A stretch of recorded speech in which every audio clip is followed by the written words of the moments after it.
Olá, meus amigos, muito bom dia. Bom dia a você que está desde cedinho aí acompanhando o nosso programa. Obrigado, pastor Arilton. Que palestra maravilhosa.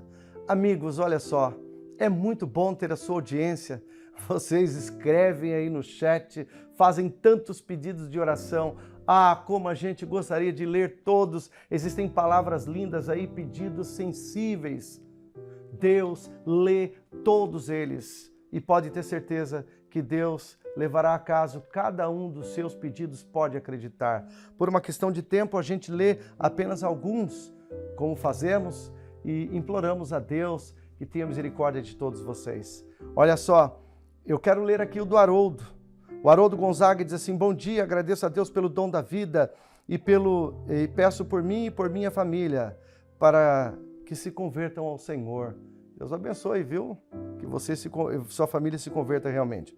A Ruth Cardoso diz assim: bom dia com as bênçãos de Deus. Sou de BH. Que bênção, viu? Bom saber que a senhora está nos acompanhando. Eu peço oração por minha família e pela família da igreja. Vamos orar, sim, por vocês aí. A Zulmira de Portugal. A Zulmira está lá falando de Portugal. Está lá na cidade do Porto. E ela pede humildemente oração pela saúde do seu marido Jorge. Que o Senhor Deus seja louvado e abençoe a todos pelo santo nome de Jesus. Deus abençoe você, é tão bom. Ontem nós lemos um pedido de uma pessoa da Angola, agora você aí em Portugal. Que Deus te abençoe, Zulmira. A Edfamília, olha que nome lindo, Edfamília Santos. Edfamília Santos. Oi, bom dia. Que nome bonito seu, Edfamília.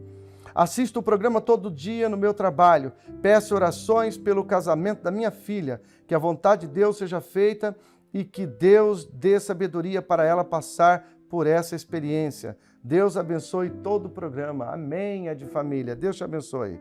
O Hamilton Fabrini diz assim: bom dia, orem pelo meu comércio. Está muito fraco, tenho muita coisa para pagar e não está vendendo nada. Ô, meu irmão, nós vamos orar para que o Espírito Santo abençoe a você aí, seu comércio, orar para que você possa bater as suas metas mensais aí e poder sustentar a sua família, tá bom? Olha só, quero ler um texto para vocês do livro Caminho a Cristo, que diz assim: devemos orar em família, mas acima de tudo, não devemos negligenciar a oração secreta, pois é ela que sustenta a nossa vida espiritual. Você pode pedir para a gente aqui, pedir no chat, você pode pedir na sua igreja, pode pedir no culto familiar, onde quer que você peça, mas nada substitui a oportunidade rica de você orar diretamente e falar em nome de Jesus com Deus. Veja, é impossível que a espiritualidade de uma pessoa floresça se a oração for negligenciada. Não basta orar em família e em público, sozinho. Abra o coração aos olhos examinadores de Deus. A oração particular deve ser ouvida unicamente por Ele. Por isso, ore a Deus, converse com Jesus, abra o seu coração, assim como você escreve aí no chat, da mesma forma que você fala aí, fale com Deus, porque a oração é o abrir do coração a Deus como um amigo. Então, ore ao Senhor. A Bíblia diz: buscai ao Senhor enquanto se pode achar, invocai-o enquanto está perto. Ore ao Senhor, busque ao Senhor, Ele vai ouvir você, tá bom? Então vamos orar nesse momento, vamos pedir a Deus por todos esses pedidos aqui e vamos suplicar por esses que estão sendo escritos ou que serão escritos aí no chat. Curve sua fronte e vamos orar. Querido Deus e Pai, nossa irmã está pedindo oração lá de Portugal, pedindo por sua família, pedindo, Senhor, pela manutenção da fé. Outros estão pedindo por casamento, por saúde, por trabalho. Outros estão pedindo, Senhor, por filhos. Por favor, Senhor, ouça a oração dos seus filhos neste chat, Senhor, e nas nossas mídias. Tanta gente escrevendo, abrindo o coração a Ti. Ouça, Senhor, por favor, cada pedido de oração. Atenda às necessidades desses Teus filhos, por favor, pois eu oro por eles e suplico por cada um deles. Em nome de Jesus. Amém, Senhor. Muito bem, querido amigo, querida amiga. Agora é o momento de juntos estudarmos a Bíblia aqui no programa Encontro com a Vida. Como você sabe, esse programa se preocupa com você em todos os aspectos. espiritual, físico, mental. Por isso os nossos quadros falando sobre saúde, oração e agora o momento de juntos estudarmos a Bíblia. Hoje, quinta-feira, vamos dar sequência ao nosso estudo sobre chamados. Nós vimos o chamado de alguns discípulos na terça, na quarta e hoje nós vamos ver o chamado de Mateus, um dos discípulos que vai futuramente ou depois do chamado, depois do seu ministério ao lado de Cristo, escreveu o primeiro livro do Novo Testamento, o primeiro evangelho que leva o seu nome, Mateus. Mas antes de entrarmos no estudo da palavra, eu queria dizer para você que nós temos um site muito especial onde você pode, junto com a gente, estudar a Bíblia. Estou falando do site bibliamais.com.br. Anotou aí? bibliamais.com.br. Nesse site, você tem a oportunidade de conhecer mais a respeito da Palavra de Deus. São vários estudos, todos gratuitos, e você pode estudar a Bíblia, aprofundar seus conhecimentos, aprendendo mais e mais a Palavra do Senhor. Acesse agora mesmo, bibliamais.com.br. Quero mandar um abraço carinhoso para você que aqui em Santa Catarina acorda bem cedinho, 5 da manhã, para estar com a gente no estudo da Palavra de Deus. Que bom ter a sua companhia e muito obrigado por se conectar com a gente. Agradecer a você também que nos assiste pelo YouTube, em algum horário alternativo. É sempre bom ter a sua companhia nesse momento de aprendizado. E você que está no YouTube, aproveita e pega esse link desse vídeo e partilha também com os seus grupos, com os seus amigos, familiares, e vamos assim disseminando a palavra de Deus. Hoje, queria convidar você para nós lermos um texto no Evangelho de Mateus, no capítulo 9, e nós iremos ler o verso 9, aonde fala a respeito do chamado de Mateus. Antes, porém, de lermos o texto sagrado, como a gente tem um bom hábito aqui, eu quero convidar você para nós orarmos, pedindo a bênção do Senhor para o estudo que agora teremos. Ora comigo? Amantíssimo Deus e bom Pai, muito obrigado, Senhor, pela chance de estarmos juntos mais uma vez e termos a oportunidade de conhecer mais da Tua Palavra. Queremos suplicar que o Teu bom e Santo Espírito esteja com todos nós e que nós possamos agora ter a mente iluminada para compreender a Tua Palavra. Que o nosso coração se abra para aceitá-la. É a nossa oração. Em nome de Jesus. Amém. Muito obrigado por ter orado comigo. Vamos então ao texto de hoje, Mateus capítulo 9, verso 9. E eu leio assim. Partindo Jesus dali, viu um homem chamado Mateus sentado na coletoria e disse-lhe, segue-me. E ele se levantou e o seguiu. O texto que eu acabei de ler vem imediatamente à cura de um paralítico. Ou seja, Jesus já estava em ativo ministério público. Você deve se lembrar, ou talvez conhecer agora, que Jesus não chamou os 12 discípulos no mesmo dia para segui-lo. Nós já estudamos essa semana o chamado de João, o chamado de Pedro, André, Tiago. Esses foram chamados enquanto eles estavam cuidando dos barcos ou pescando, lá no mar da Galileia. Então Cristo foi chamando aos poucos os discípulos, mas o seu ministério já havia começado.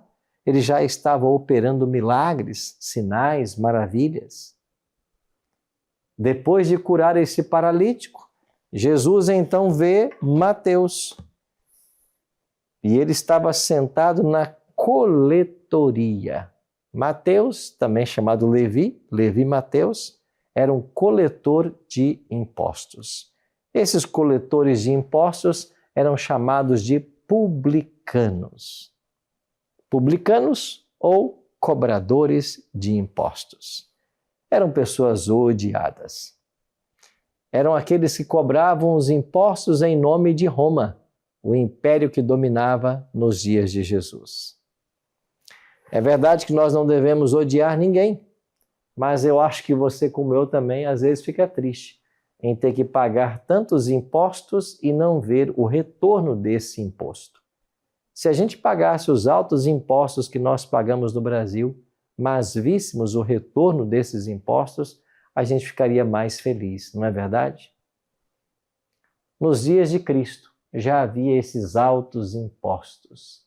E aqueles que cobravam impostos, os publicanos, eram pessoas odiadas pela sociedade.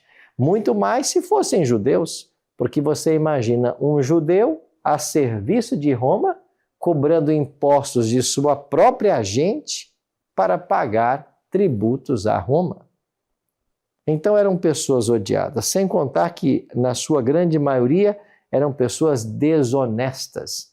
E eles cobravam além daquilo que era requerido. E com isso, eles se enriqueciam. Normalmente, um cobrador de impostos era uma pessoa em uma situação financeira muito confortável. Ali estava Mateus. E quando Jesus passa, o vê sentado na coletoria, Jesus não vê uma pessoa odiada que talvez cobrasse impostos abusivos, um traidor da nação.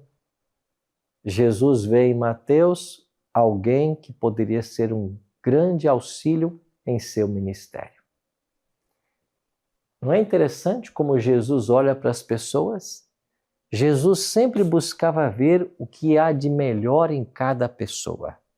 Jesus, ao olhar para alguém, ele não via apenas o que a pessoa era no presente, mas o que potencialmente ele poderia ser se viesse a segui-lo e crer em seus ensinos. Eu me lembro muito bem que isso aconteceu na história do jovem rico. Quando Jesus fez o chamado para que ele deixasse todas as suas riquezas, vendesse tudo que tinha, desse aos pobres e então seguisse Jesus, ele ficou muito triste porque ele era muito rico, dono de muitas propriedades, mas Jesus viu nesse jovem o grande auxílio que ele precisava para o seu ministério. E a história dos 12 poderia ter ali, entre elas, o nome de um desses do jovem rico, mas que não aceitou o chamado. Jesus, quando olha para nós hoje, ele também não vê apenas o que nós somos, ele vê aquilo que nós podemos nos tornar por sua graça. Ele olha para o futuro, ele olha para o potencial que você tem. E pode ser que você tenha apenas um dom, um talento, mas Cristo pode, pela graça dele, multiplicar isso e usar você como um instrumento para abençoar a vida de milhares de pessoas. Se hoje você se coloca nas mãos de Deus, Deus pode fazer isso. Lembra que Jesus disse? Aquele que for fiel no pouco, sobre o muito o colocarei. Se nós formos leais ao Senhor, naquilo que hoje conhecemos, naquilo que nós temos, se nós usarmos as habilidades que Ele nos deu para ajudarmos em sua causa, se nós formos leais a tudo que nós aprendemos, Ele vai nos colocar cada vez mais e mais numa posição maior. Cada vez mais e mais seremos úteis e a nossa rede poderá se estender para abençoar milhares de pessoas. Interessante que quando Jesus viu em Mateus o auxílio que ele também precisava, alguém que poderia integrar o grupo dos discípulos que ele estava montando, ele então faz o chamado para Mateus. Olha comigo mais uma vez. Jesus se aproxima dele e diz apenas uma coisa: segue-me. Será que Mateus sabia quem Jesus era? Por certo, Mateus já ouvira falar de Cristo. A fama de Jesus já estava correndo por toda a região da Galileia.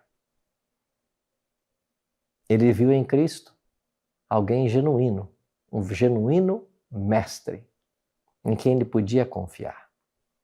E a Bíblia diz que ele se levantou e o seguiu.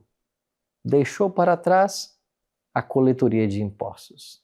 Deixou para trás um emprego muito rentável. Deixou para trás um emprego que lhe dava um status, uma posição junto a Roma. Deixou tudo para trás e seguiu Jesus. Na história de muitas pessoas acontece a mesma coisa. Quando ouvimos o chamado do Evangelho, somos desafiados a deixar tudo para trás. E às vezes, paga-se um alto preço para seguir a Cristo. E essa é uma condição ao discipulado. Deixar tudo para segui-lo. Talvez esteja falando com alguém hoje que quando você foi chamado por Cristo para se tornar um discípulo dele, você teve também que abrir mão de muita coisa. Às vezes são relações familiares, às vezes emprego, às vezes negociações, às vezes cargos, às vezes posições, mas eu e você somos constantemente desafiados a deixar algo que nos separe de Cristo, deixar algo que nos atrapalhe a segui-lo. E o exemplo de Mateus é hoje para nós um exemplo muito próprio. Diante do chamado de Cristo, ele não titubeou, ele não pensou duas vezes, ele se levantou e seguiu. Eu não me esqueço de uma pessoa com quem eu estudei a Bíblia por muito tempo. Essa pessoa possuía uma posição numa multinacional, uma posição de grande destaque. E tomar uma decisão por seguir a Cristo naquele momento implicaria certamente a perca do emprego. Isso porque tinha a ver com o sábado, com a guarda do sábado. A empresa não dava a ele o direito de guardar o sábado, de não trabalhar no sábado. Então ele disse para mim algo que me marcou.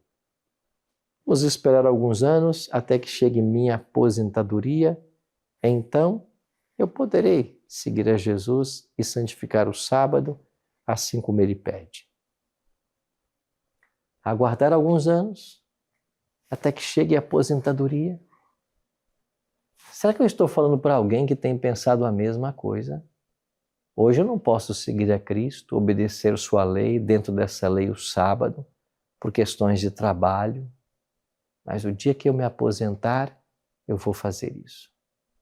Talvez eu esteja falando hoje com alguém que é universitário e pense assim, eu dependo de estudar aos sábados ou na sexta-feira à noite, que biblicamente já é sábado.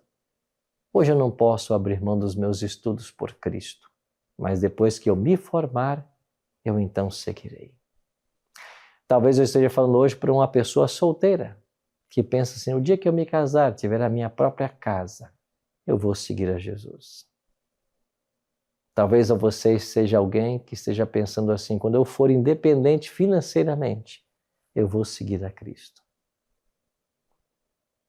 Eu não sei qual empecilho tem atrapalhado você hoje a seguir a Jesus. Eu não sei quais são os desafios que você está enfrentando que por causa disso não tenha tomado ainda uma decisão ao lado dele. Mas de uma coisa eu sei, não é sábio, nunca será, procrastinar uma decisão ao lado de Jesus, porque ninguém sabe quanto tempo tem. No ano passado, eu estive em uma das igrejas nossas aqui de Santa Catarina realizando um culto no sábado pela manhã, e naquele sábado pela manhã eu fiz um convite para que as pessoas se entregassem a Cristo. 21 pessoas vieram à frente tomando sua decisão. Eu fiquei muito feliz com aquilo e também impressionado, porque a igreja deveria ter, quem sabe, umas 80 pessoas, e tantas vieram à frente. Mas eu comecei a entrevistar uma por uma para saber se de fato elas haviam entendido o que eu havia feito, o convite que eu havia feito. E de fato todas as 21 estavam à frente porque de fato queriam se batizar ou passar então por um processo de rebatismo. Todas elas. Então fiz uma proposta. Dado esse número de pessoas interessadas, vamos organizar uma classe bíblica. E durante 9 quintas-feiras eu estive indo àquela igreja para estudar a Bíblia com essas pessoas que haviam tomado sua decisão para os estudos finais, para tocar em temas que talvez eles não haviam ainda aprendido. E uma data foi marcada no mês de junho do ano passado para que o batismo delas acontecesse. Uma semana antes da data marcada, uma das pessoas que tomaram a decisão e veio à frente se entregando a Cristo e tomou a decisão por ser batizada. Uma semana antes da data marcada, eu fiz o seu funeral. No sábado à tarde, eu o sepultei. Não estou com isso julgando a pessoa. Mas ninguém sabe quanto tempo tem. Você não sabe quanto tempo você tem. Ninguém de nós pode assegurar se vai estar vivo amanhã. Vivemos num mundo violento, cheio de perigos. Por isso, ninguém sabe o que será do dia de amanhã.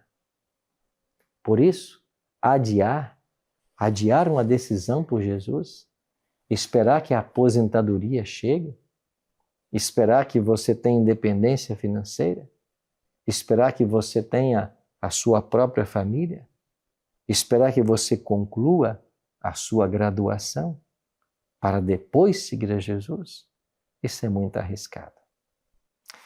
O autor de Hebreus, aqui no capítulo 4 do seu livro, tem um verso para todos nós hoje.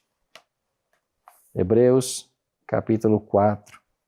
O autor de Hebreus nos adverte, no versículo 7.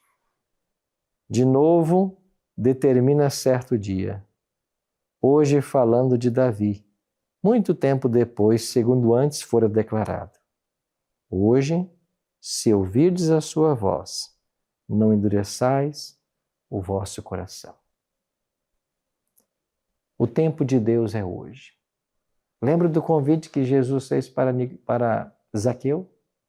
Zaqueu, desce depressa, porque me convém ficar em tua casa. Zaqueu, desce depressa. O convite de Jesus sempre será urgente. Urgente porque todos os dias milhares de pessoas passam para a morte. Milhares de pessoas morrem. E quando uma pessoa morre, ela morre salva ou perdida.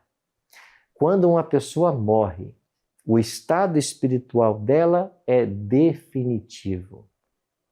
Quem morre salvo não pode se perder, mas quem morre perdido não pode se salvar. A morte põe um ponto final na nossa oportunidade de salvação. E se abraçamos essa oportunidade antes, nós estamos seguros. Se não abraçamos, perdidos estaremos por toda a eternidade. Não procrastinar as decisões que nós precisamos tomar. Essa é a principal lição de Mateus 9:9. Quando Mateus ouviu o chamado de Cristo, ele levantou-se, ele deixou tudo e ele seguiu a Jesus. Lembra também da mulher de Ló? Ela deveria fugir com sua família para salvar a sua vida. Deus iria destruir Sodoma e Gomorra com fogo e enxofre. Mas enquanto ela fugia, ela olhou para trás e a Bíblia diz que ela se transformou numa estátua de sal. Pastor Arilton se transformou numa estátua de sal, perdeu a salvação, perdeu a vida eterna só porque olhou para trás? Não. É porque esse olhar para trás significava que o coração dela estava em Sodoma.